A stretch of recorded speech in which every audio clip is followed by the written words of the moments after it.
Hi there, this is Amanda Frankel with our Crafty Playdate, and we are going to be making some Christmas cards today. This is actually the July Christmas Club, and funny thing is, I recorded these videos, put everything away, and then I thought I had uploaded them, and I deleted them, and then I realized I had not uploaded them, so this is a part 2. We make 3 cards, for each of 3 cards in each Christmas Club class. We started in July, so this is our first set. We go all the way through about Thanksgiving, just before Thanksgiving. And so by then you have 60 handmade cards, 15 different styles for each of 15 different styles. You have 60 handmade cards ready to mail out before the crazy holidays begin. So these are the cards. If you've made them in my class, they're done and hopefully you filed them away and you're ready to go. If you are interested in ordering a kit, it comes to you like this. So you get all the card bases and all the panels that you need, and then any of the accessories are in a small bag inside. I always make videos, so you'll know how to assemble them. If it is something that requires, like this green here, if it requires a bow, I've already tied it for you. If it requires dies, I've already cut them for you. And so I will show you something about the card we're doing today with that. So this stamp set that we're using today is called Trees for Sale, and I love this. It's in the holiday catalog, and I think it's just the sweetest set ever. We are using a ton of different stamps in it, so this is kind of an involved card, even though it looks really simple. This piece right here is a die. It was an offering, so this is in the catalog with no die set that corresponds, but there was a celebration recently, and they had the die set that matched it, and it cut out all these parts and a couple other things, including this little Airstream. Isn't that cute? And then I made it into a 3D thing so we could put a little fun size candy bar in there. But anyway, the die set is sold out, but if you order a kit from me, the pieces that are die cut will already be cut out for you. So it's only this sign, and then you just use your stamp set and stamp right on top of it. So if you do order a kit, it does not include the stamps, but all the stamp sets that I use are listed in the description of the video from that month. So you will know what you need to order, or you can always just get your own things. You'll just get all the parts for these particular cards. Okay, so let's get started. I want to show you something funny first. This is a class that I taught, so this is what the paper looks like when you leave. It's great that we have these grid papers because it doesn't bleed through, and I make a mess of them in class with you, and that means you're having fun, so it's a good time. All right, let's get started. So we are going to use a garden green card base. Let's just go ahead and fold that for grins and get it done and out of the way. So that is our card base. Okay, and then all these have all this. It has a method, so you kind of have to bear with me on this. We are going to use a white panel, and I have already placed all the stamps where I wanted them. Look at all these stamps we're going to use. Oh my goodness. Okay, so if you don't have this many blocks, that's fine. You don't need all those blocks. You can just wash them off and put them on a different block. But it is kind of interesting the way I did this because these are all individual trees. They are not on one piece. So when I did this, I did it, I just laid them on my card base where I wanted them, just laid the stamps out, and then I just put my block on top and it picks them up. Now I know that they're going to stay there. I am going to do the light colored backgrounds of each of the trees first. And I'm only using 2 colors of ink today. I'm using garden green only, and then black. All right, so 1 green, that is. So what I'm going to do is I'm going to ink this up. And then for the background, oh, that's not the background. This is the background. Okay, so you can see the background is big and blobby, and the top is specific. Does that make sense? Okay, so background is the first thing I want to do. So I'm going to ink it up, stamp off, 1, 2, 3, and then I'm going to stamp on. And I'm going to do it right about here. And I'm going to count to 3, and I'm going to lift, and then I'm going to ink it again. ink it up, stamp off, press down, lift it up, and then I'm going to just position it in a different place and stamp down. Okay, I'm trying to make a crowded tree lot. Now, this is not a Christmas Eve tree lot, right? A Christmas Eve tree lot would be one little lonely tree. I had one. Oh, look, this is like Christmas Eve tree lot, right? This is before.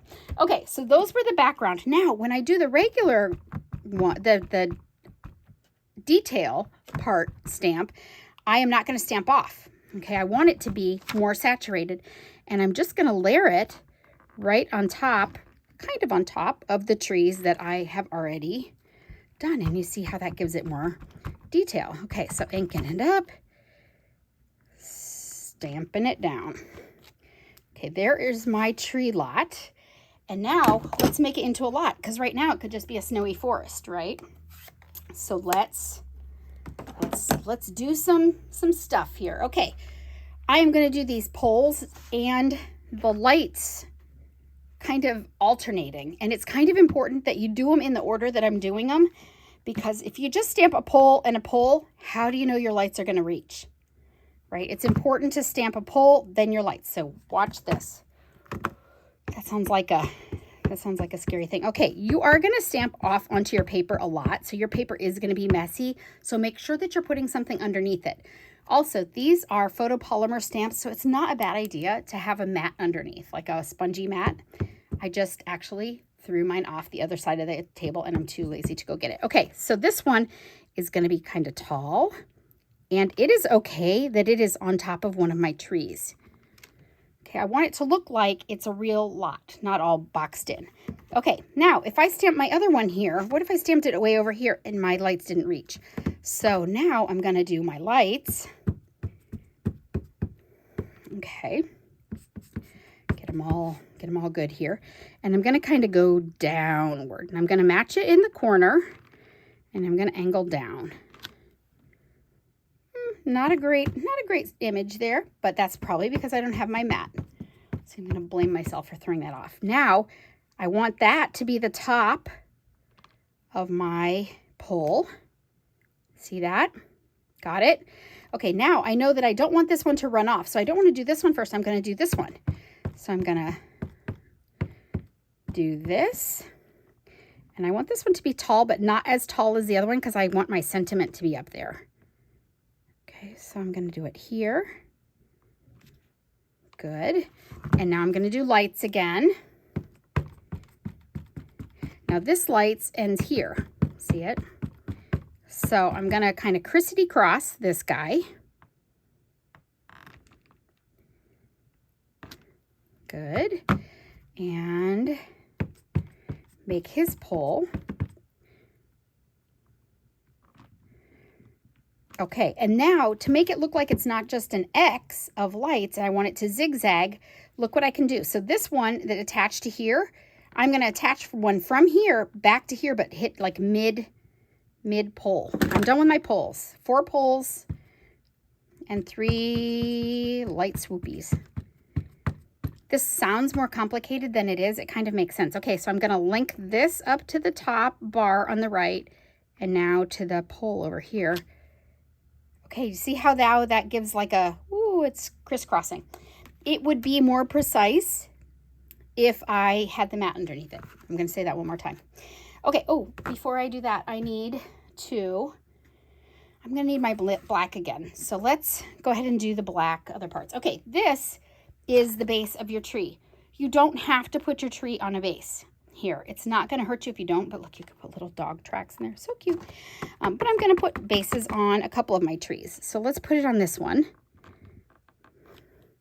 And then let's put it, I put it on that one before, but I don't know, he's awfully, well, let's do this one. Okay, that's good.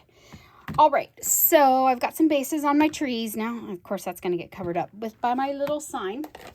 I have already cut all of these out. I do it while I'm watching TV, and then I use my Stamparatus. So this is an awesome, ignore this stamp. This is from another month. This is an awesome trick for your Stamparatus take a scrap piece of paper and cut it out. Cut your thing out, right out of the middle, your die. And now when you cut a bunch of white ones out, you can just pop it in there like a puzzle.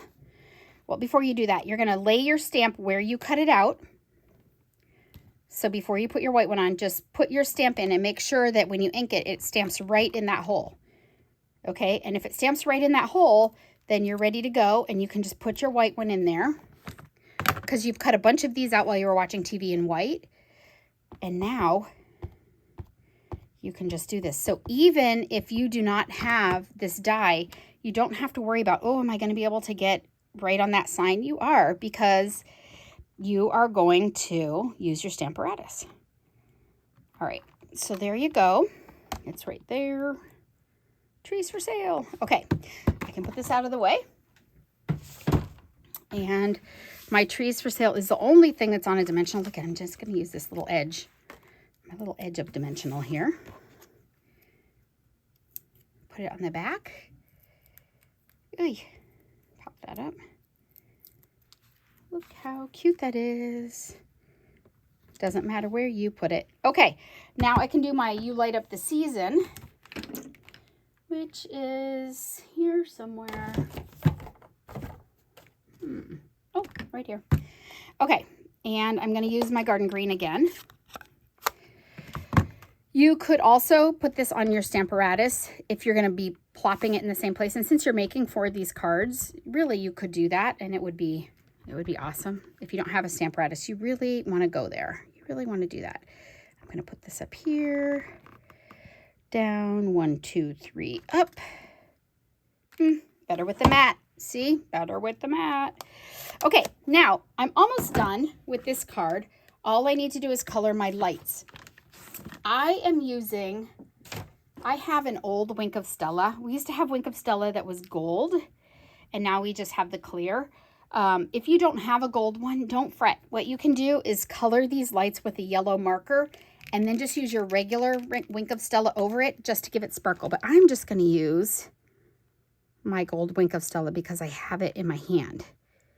And I'm going to turn on the lights. If you don't have a gold Wink of Stella and you don't want to use gold, really you don't have to. You could color this in with a bunch of colored markers, and it would also be super adorable. You make it look a little bit more like those outdoor lights that are colored, which I know there's a certain number of bulb that is that one.